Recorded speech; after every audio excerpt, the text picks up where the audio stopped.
সব কথা একপক্ষভাৱে চিন্তা কৰি নহব বাবা। আজি 4 বছৰ ধৰি তই এগৰাকী গাভৰু ছোৱালীৰ লগত সম্বন্ধ ৰক্ষা কৰি আহিছ। তেওঁ কি বিচাৰে, তেওঁ ঘৰখনে কি বিচাৰে এবাৰ ভাবি চাইছনে? সেইবাবে মই এটা সিদ্ধান্ত লৈছো, আৰু সেই সিদ্ধান্ত তহঁত আটায়ে মানি ল'ব লাগিব। বুজিছে নাই? আমাৰ এই ঘৰখন একেবাৰে কালিকা লগা ঘৰ।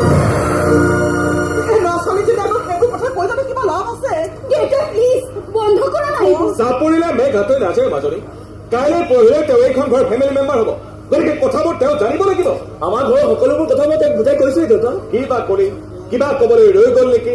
সেইবাবে মই এবাৰ নিজ মুখে কোৱাৰ প্ৰয়োজনীয়তা বোধ কৰিছো। দেউতা মানে মই ক'ব বিচাৰিছিলো আংকলক ক'বলৈ দিয়া। কওক আংকল। Thank U ঐশ্বৰী। শুনা, আমাৰ এই ঘৰখন একেবাৰে কালিকা লগা ঘৰ। মই ষ্টেট বেংকত চাকৰি কৰিছিলো। এই দুটা সৰু হৈ থাকোঁতে কৰ্পৰেশ্যনটোৱে মৰি থাকিল। হাহাকাৰ লাগিল।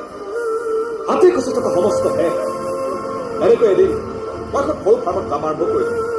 আজিলৈকে মই সেই ফাৰ্মখনতে কাম কৰি আছো। মোৰ সততা আৰু কৰ্মনিষ্ঠতাৰ বাবে মই মালিকৰ অতিকে প্ৰিয় হলো। কোনোমতে খাই জীয়াই থাকিব পৰা জোখৰে দৰমহাও পাওঁ। কিন্তু প্ৰতিটো মুহূৰ্তৰে ভগৱানক প্ৰাৰ্থনা কৰি থাকিব লাগে, হে ভগৱান, দৰকাৰ হলে মুহূৰ্তৰ ভিতৰতে মৃত্যু দিয়া, কিন্তু একো টান দৰিয়া নিদিবা। দাদা অধকাৰ নাই, অনবৰতে এইবোৰ কথা ভাল নালাগে।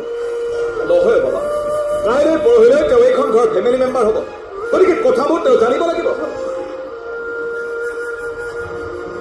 এইখন ঘৰে ভগৱানক কৰা প্ৰাৰ্থনাবোৰ মই তেওঁক শিকাইছো।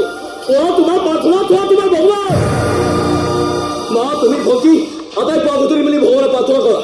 হে ভগৱান,